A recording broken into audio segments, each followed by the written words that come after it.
Well, welcome to Daily News. It's Monday. Doesn't life feel better when Liverpool have beaten the champions at Anfield 4-1? We've got 4 news stories for you today. 5 news stories, sorry. We've got Balotelli, Klopp, and what he said about the cop singing his name. Liverpool and Juve battling for Dahoud. Some Chelsea team news ahead of that big fixture. And finally, Witsel back on the radar. So we're going to attack them in order. Mario Balotelli, first of all. He has said it was the worst mistake of my life when asked about joining Liverpool. He says, apart from the fans who were fantastic with me, I must be honest, and the players who I had a good rapport with, I didn't like the club. I had 2 coaches, Brendan Rodgers and Jurgen Klopp. As people, they didn't make a good impression on me. I didn't get along with them. Aubrey, thoughts? Whatever. Yeah, let's just leave it. Balotelli's a tit. We don't really want to speak about him anymore. Yeah, I'm done. He said it, and I'm with him, 100%. So straight on to the second news story. Klopp doesn't want the cop to sing his name, Aubrey. Did you see the interview? I did. I saw the Match of the Day version of it. I don't know if there was several versions of it. We saw him. We were up in the top part of the main stand, weren't we, for that game? Great. I thought the main stand was great, by the way. Booming. And we saw him just kicking off, like punching. He was like, I thought he was trying to like kill a moth or a bee that was trying to get him or something. He was just proper going, wasn't he? And apparently, it now works out in context that was because we were singing Jurgen Klopp to him, or the cop was, and he doesn't like it because they had the ball. And do you know what? I thought Gary Lineker summed it up great. Because we live in a Liverpool bubble. We make a show all about Liverpool. We spend our time talking about Liverpool. We're Liverpool fans, so we're massively in that. But it's sometimes interesting to get the outside perspective of it. And when I come back from that interview, when he's like, "Please don't sing my name until the game is actually done," and Gary Lineker just goes, not only does he train the players, he trains the fans as well. I find it really refreshing. I think it's great. Like ultimately, it's a little bit narky, it's a little bit funny, it's a little bit cranky, but you can actually see his point. His point saying, that's like 25, 30 minutes into a match. These are a decent team. You're singing Jurgen Klopp, na-na-na-na, as if the game's over. We're only 2-0 up. Things can happen in a match. Save the celebration for the end. Save the celebration for later. Don't ever get complacent. Because if he's telling us... as players to be like that, never get complacent, chase the 3rd goal. If there's a 4th goal in a match, go for that 4th goal. He's telling us as fans to not allow that atmosphere. And I've been at matches where, possibly not Leicester's, even though I think Leicester will finish mid-table, but you know, a mid-table team comes to Anfield and you get 2 up early on, and the whole atmosphere just goes, and people start getting the phone out, and people start talking to the person next to them, and they're not even watching the game, and that murmuring and that like intensity drops. And that's got to translate. If you believe you can be a 12th man, if you believe you can, the cop roaring can inspire them to get a goal, the cop being silent must also have an effect as well, or the indifference must have an effect. So I just love it. I just think he's brilliant, the way that he's basically just putting that out there all the time. Yeah. He's constantly challenging us as fans. Just to read some of the quotes then, I suppose. Please don't sing my name before the game is decided. When the cops started singing it, Leicester were alone in front of Simon Mignolet. I don't play. It was the same as Arsenal. It is nice, but not necessary. I'm ready. I'm really on the side of the players. I'm responsible for our bad performances. They are responsible for our good performances. And even if you just take that last sentence, I'm responsible for our bad performances. They are responsible for our good performances. That's brilliant, isn't it? I mean, he's just taking all the blame. Of course it is. Because ultimately he's responsible. The players are either responsible for both, or he's responsible for both, or they all are. But the fact that he's putting his neck on the line, and you look at, there's a lot of egos in football. There's a lot of egotists in football, and I think you have to be an egotist to be a football manager, because you basically have to, or a masochist, because you're essentially going, yeah, you know, these millions of people are going to constantly scrutinise every aspect of my job. I think I can do a perfect job so that they won't, but you look at, we had a manager previous to him who seemed to open his mouth too much and constantly make you, as a Liverpool fan, feel like you had to defend what he was saying. I don't feel like I've ever got to defend what Jurgen Klopp's saying. It sometimes takes me back, and I go, oh, okay, yeah, I understand that. But, you know, there's nothing, for me as a Liverpool fan, there's nothing cringy about that. There's nothing odd about that. I just love it. You're just hearing it, and you're like, that hits everything right. A question for you. Can we sing his name before the game? I don't know. Yeah, I think we best Like when we're welcoming the team in, I which think we we best did. write to him and ask. Can we sing his name before the game? What's your gut feeling on it? I think you can sing I think you can sing his name before the game, and you can go through all the classics before the game because the game's not kicked off yet. You're not in the arena yet. You're not. It's not It's not like what game time is it? But I think what he wants is for that 90 minutes. Like I imagine, and I think as a lot of Liverpool fans, and it's unfortunate because we don't have the songs at the moment, but I'd prefer us to never sing about a player who's not on the pitch or on the bench about to come on. For those 90 minutes, go through the repertoire, go through the classics before match and after the match when you're in the pub and you're made up and we've just smashed the champions 4-1, and not only did we beat them 4-1, we completely outplayed them and played some great football. Sing the Garcia song then, sing about Steven Gerrard, but in those 90 minutes, boost the players who were on the pitch, sing about the team, and sing about those players and get to a mentality. And look, he comes from a different culture, doesn't he? He comes from the German football culture, and he comes from arguably the best supported for that level of intensity, for that level of supporting the team. And in Germany, with Dortmund, and I love the fact that he's basically like, he knows it's there. If he was trying to do this with, as if Jurgen Klopp had ever managed, like MK Dons or a Reading or someone where, they are just more of a passive football club. But we've got a rabid fan base, too rabid at times. We're only one little fucking mistweet or one photo of some chairs that had rope on them away from few going out into our fan base. But also we get it at times, and we've lost it because of lack of success or somewhat indifference at times. And he's like, no, I can see there's a Dortmund. There's possibly even better than Dortmund there. They just need to learn a few of my rules. Look, I just love that. I agree with him for the most part. What I don't... No, actually, you know what? I get why he's saying it, but I don't fully agree with him on it. Like, no, because ultimately, if you can affect the players and stuff, you can affect him as well. And maybe he is taking this view now where he's looking at it and going, no, they won't affect me, but what if it does? What if Liverpool can make him a better manager because we're singing his name? Because there's got to be something in there where he thinks we can affect the players on the football pitch. We can affect him as definitely. well. And I get what you're saying about saving the Garcia songs and stuff till afterwards, but with 10 minutes to go and it's 4-1, it's happy days for celebration. It's happy days for all of them to come out like. Sort of, it depends on where you take your reading of until the game's done, right? So like, ultimately, if you're 4-1 up and there's 5 minutes, 10 minutes to go, that's party time because they're not getting 3 goals. It'd be the most incredible fight back for them to get 3 goals at Anfield in that time, wouldn't it? But 20 minutes in, when the game is still being contested, when there's still a contest there.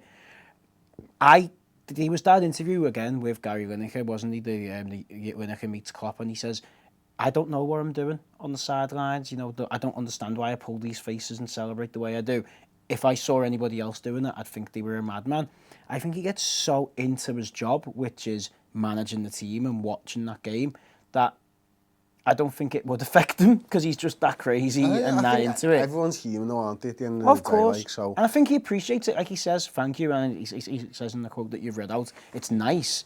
But I don't know. I think there's more important people. I think you're right about that. I think the players on the pitch should be the number one. But like, if you've done 11 players on the pitch and you've sang Liverpool, la la la, go and give him some support, I say. And look, 2-0 is probably too early to be doing that. Should we challenge him back and sing his name? think we should. I think we genuinely should challenge him back. give us a wave and then he has to wave to us. Well, he won't do that because that's wool. He definitely just won't do that. But anyway, on to the next story. Liverpool and Juve battle out for Dahoud. This has come from the Calcio Mercato, which is worse than the Metro, I believe. Is it? From the article that I've got this is the wording from the article. This is from the renowned Italian nonsense machine, Calcio Mercato, but we are pretty sodding desperate for gossip here. There you go. They claim that Juve and Liverpool are ready to battle it out for Mamadou Dahoud next summer. I think this one's not going to go away, is it, until he moves to another club. Until he joins someone. Yeah. And you can understand why Liverpool want to sign him. Yeah, definitely. Look, every club needs good players, and back in the heyday of Liverpool Football Club, when we were the biggest club in England and we were one of the biggest clubs in Europe, in the world, possibly the biggest, we never rested on our laurels. So there could be an argument made where you go, well, do we need them? Because we've got X and Y and players who are of a certain age in those positions. Yeah, you buy a player to stop someone else getting that player as well. You know, you can never not have a surplus of very good footballers. From everything I've seen of Dahoud and everything I've read about him, he's really highly rated. Yeah. He's part of that Germany machine, which is just churning out really good footballers. Mönchengladbach weren't going to let go of him this summer because they lost 2 midfielders from their team, Joe Norvit, who went to West Ham, and Xhaka, who went to Arsenal. He's not quite part of the setup yet, so he's a little bit behind Emre Can, even in the development of German footballers, because he's only in the German under 20s, 21s. He's brilliant. If the rumour that he's got an 8 million release that gets activated this summer, we won't be the only people going in for him. But look, ultimately, Liverpool fans don't like hearing this, but there are a couple of clubs who are bigger than us at the moment, and that's not history, that's not fan base, it's just in terms of offering contracts, playing in Champions Leagues and offering wages and transfer fees. If they decide to go for him, I think we'd struggle. Hopefully we're talking about next summer when we've got guaranteed Champions League football, the allure of Jurgen Klopp, the brand of football that we're playing. Do you know what? Send that DVD of the full game against Leicester, clip out the Lucas bit and just hide, and then put a smudge over it and say it was 4-0 to Dahoud, and be like, do you want to be involved in this? Because I don't understand any footballer who wouldn't, especially someone who's technically gifted and a forward-thinking midfielder, who wouldn't watch that type of performance and think, fuck, goals, yeah. You know, that half hour against Arsenal where we absolutely blitzed them, and pretty much the whole game against Leicester, apart from a stupid mistake at the back, I'd watch that and as a young footballer think, you know what, I'm going to have fun there. Could you imagine me lining up next to Emre Can? That's the future. I want to be. Not only do I want to win stuff in my professional career as a club level, I want to win stuff with my national team. I could cement my future as just the heart of the German build midfield. Build a relationship with Emre Can. If I move, which just makes the German manager. So I think we've got a lot of key factors that means he could choose us. Who knows? Yeah. Okay. Well, the next one, I think that's really interesting. The next one is Chelsea team news. John Terry rolled his ankle in, it was like the 90-something minute against Swansea yesterday, didn't he? So it looks like he could be out for the game at Stamford Bridge. David Luiz is in line to make his Chelsea return if 35-year-old Terry doesn't make it. I'm not sure what I want to... I'm not sure I want David Luiz playing. Terry, yeah. Yeah, I'm not sure. 35-year-old John Terry coming up against that. I'm a little bit worried about David Luiz. Although he's got clangers in him and stuff, he's still a good footballer at the end of the day. I don't know what he's going to be under Antonio Conte, really, because what he's done with that signing for me anyway, Aubrei, is he's given himself some options, because if he does want to go to this 3 at the back system, David Luiz is the man who can do that really well for him. He practically said that, didn't he, in an interview recently? Like, Conte said, I'm not going to play him out of position. He's been playing centre-back for PSG. He's coming here as a centre-back. Because everyone's thinking, is he going to move in and be that ball-playing holding mid? The last time he was at Chelsea under Rafa, he had good success playing there, didn't he? Yeah. And he's like, no, he's a centre-back. But also, we've got very, very good centre-backs at this club in John and Gary, meaning Cahill and Terry, and then he mentioned Zuma. I think we'll see him move to the 3 at the back, which is where he played with Italy, which is where he was comfortable with. And in a 3 at the back, I think Luis is going to be a good signing for them. I know he's kind of got this, because of his Sideshow Bob appearance and the fucking decimation that Germany did to Brazil and the amount of money he's moved through in his career, and he does have a clanger in him. He also can fucking stick a free kick top bin, which we were at the match. He sticks more free kicks in the top bin and scores more ridiculous goals and sets up goals than he does drop clangers. Yeah, exactly. So he's always plus. So he's always in and again, you might over a career, I think you'll look back at him and think, yeah, Joe, he was a Brazilian centre-back. Do you know what I mean? And I think he'll come into a Chelsea team with Terry and Cahill just being typical English dogged centre-backs there, and then this sweeper, Luis, and he'll actually look really good in the league. You think he'll go into the centre? I think he will, personally. That's interesting. If Terry's injured, he won't do that against us, especially if Zuma's still injured as well. Zuma's still out. If you ask me, my perfect lineup for Chelsea playing against us, there's other players I'd rather be injured than John Terry. You know, Hazard, Willian, Costa. And also, I think you look at that movement. You know, the pace and the play that we played away from home that we've seen this season, and again against Leicester. I think that could run Cahill and Terry ragged. Morgan and Hoof are just slightly worse versions of Cahill and Terry in the types of centre-back partnership. And we're just showing that we can fucking obliterate that. I suppose, trying to look at the positive side of things, I suppose the only positive is he's not played as a pairing with anyone yet. Yeah. So to then get up against what could be a pretty fluid front five, then it could work in our favour. Don't get me wrong, losing John Terry, he's their leader. He's their captain on... Is he still the captain? He's still the captain, so he's the captain on the pitch, but he's definitely the authority figure on that pitch because, he's sore off Ashley Cole, Makelele, Lampard, Dave Drogba, they've all gone from that old team. Terry's the last one standing, and their fans will be shitting it without Terry, whether rightly or wrongly, because they'll be thinking, shit, Luis can drop a clanger here, and if only we had John Terry to take on the scumbags that are Liverpool or whatever they would fucking be thinking in their weird heads. And then you've got the fact that that'll give us a psychological boost. It'd have been like when we had Gerrard in the squad and the team, and if he was missing for the Chelsea game, you'd have wanted him involved, even if he wasn't the best player for that position, or the player who was stepping in could do equally as good a job. You needed Gerrard for the big games. I think they still need Terry for this big game. It's going to be a huge game, especially considering they've dropped points for the first time. Friday night football for the first time in Liverpool for a long time, isn't it? 8 o'clock kickoff on a Friday night. What the fuck's that about? Final story of the day, Axel Witsel will definitely leave Zenit St. Petersburg at the end of this season. His contract runs down. Their sporting director, Maxim Mitrofanov, told ETA Sport... What's he a fan of? Mitro. Oh, yeah. I think it's one of them where they put the word like first. The soup. The club have no intention to extend Witsel's deal. Witsel doesn't want to leave us until the end of his deal, but we have already had an offer. Apparently Liverpool are looking to... they've been linked with the midfielder in the past, and we could renew our interest in the Belgian. He's probably going to end up in the Premier League if you think of all the clubs that have been linked with him this season, or this transfer window just gone. Centre midfielder, isn't he, more than anything else? Do you think he's a fit for us?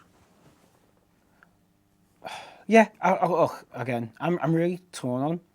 He's part of that Belgian golden generation, and there are a hell of a lot of good footballers in that.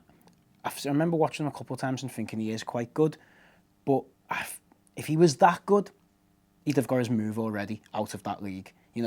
He's not. Why is he playing in that league still when, Vincent Kompany's playing for Man City and won leagues with Man City. De Bruyne is playing for Man City now and looks fucking incredible. Even Fellaini is playing for United. I wonder if he's a hangover of when Zenit had a prick ton of money. Yeah, and that's why he's running his contract he went there because they got that, but ultimately that worries me as well. That I question that character. If we're turning round and saying no, we're not going to sign Mario Götze because he wants to wait until after the Euros in case a better offer comes on board. Why are we going for a fella who's basically wasted 4 years of his career playing in an inferior league just because they were stupid enough to sign me on 150 grand a week and I'm only going to get 80. I think my gut on Witsel is that he's not a player that we will sign. I think that the Dahoud stuff's really strong. I think we're definitely in for him.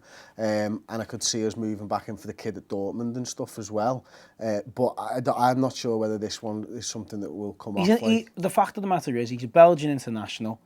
Belgium have got a very strong team who's available on a free. He's going to get linked with a lot of teams and someone's going to get a good deal out of that. Because is he 27, 28, around about? He's going to walk into someone's team. You'd have paid 20. If he had a contract, he's a £20 million player. The way the fees have got inflated, he's possibly a £30 million player. And you're going to get that for free. So who wouldn't want that? So ultimately, yes, I can understand all the logic of that. The fact that we've got a couple of Belgians in the team would help with his integration. And he can cover fullback as well. He's played fullback for Belgium a couple of times, at right back, I think. So he'd be a utility player in that position. He'd almost be like a Belgian James Milner or something. But no, I don't see FSG moving for that. When have we gone and offered stupid money to someone who's on a free? We haven't really done that. Matip is the free signing that we got this summer. He's a lot younger. And he won't be on stupid money. He'll be on good money, but he's younger and he's part of that team. Witsel's a name. People know his name. People know him because he's been linked with loads of clubs. Yeah. That's why. But no one's actually gone out there and made no one's the ever really and just gone and threw that money down. Exactly. Yeah. There's players who I just question someone who's spent. We've heard him being linked with your Chelsea's, your Man United's, your Liverpool's, your Everton as Everton's well. for the last 3 or 4 seasons now, and no one's ever really pulled the trigger on it. And that's either he's on too much money and won't let his money drop to join a better league, which questions his football brain and his appetite for football, or there's doubts about him, and you think you can do better with other players. Okay, well, there you go. That's been the daily news for Monday. I don't know the date, so I'm not going to say it. Thank you very much for joining us. Don't forget to subscribe to the YouTube channel and check out the website tonight, because the Final Word show is going to be up. We've got John Machin coming into the studio to join me, Aubrey and Paul. It's going to be around about an hour long, and we are going to pick the absolute bones of the Liverpool 4-1 victory over Leicester.